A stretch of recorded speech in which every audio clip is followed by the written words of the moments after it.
Bonjour, dans ce podcast, nous allons apprendre les bases d'un OS dont nous avons déjà parlé, Ubuntu. Ce dernier, open source, est une distribution Linux basée sur Debian, une autre version Linux, et possède de nombreuses particularités que nous allons étudier. Tout d'abord, un rapide état des lieux s'impose.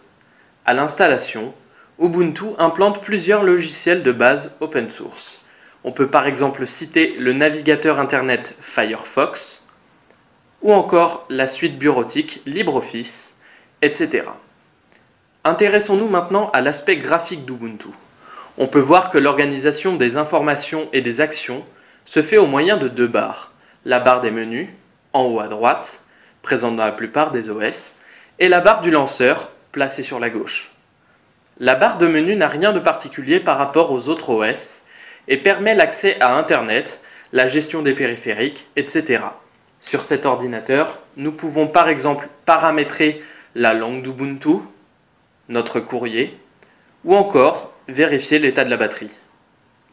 La barre du lanceur est quant à elle comparable à la barre des tâches Windows.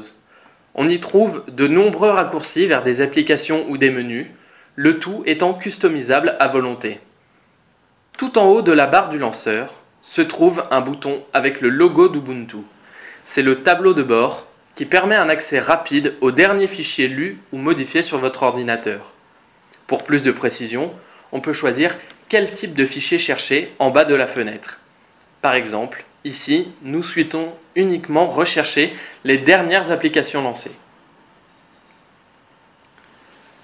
Le rouage présent dans la barre du lanceur permet quant à lui l'accès aux paramètres. Comme vous pouvez le constater, de nombreuses options sont disponibles. Changement d'apparence de l'interface, paramètres d'ergonomie liés à la luminosité, le clavier, la souris, etc.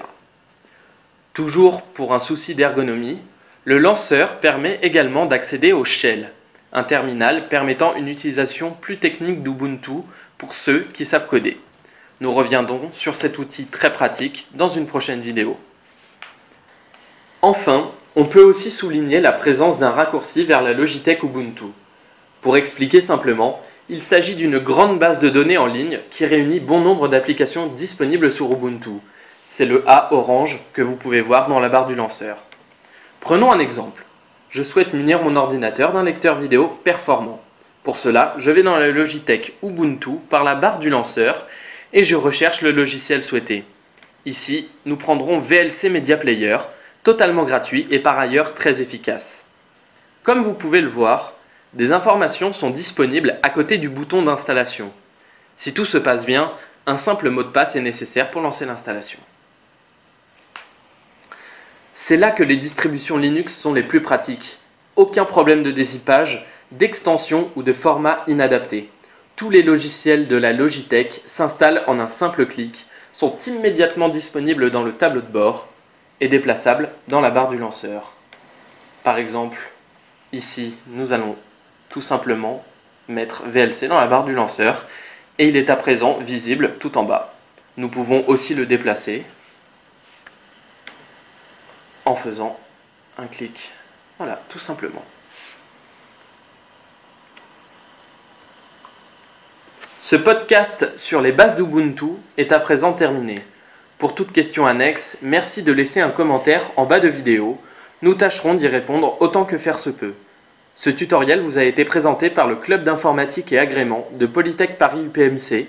Merci pour votre visionnage. Au revoir.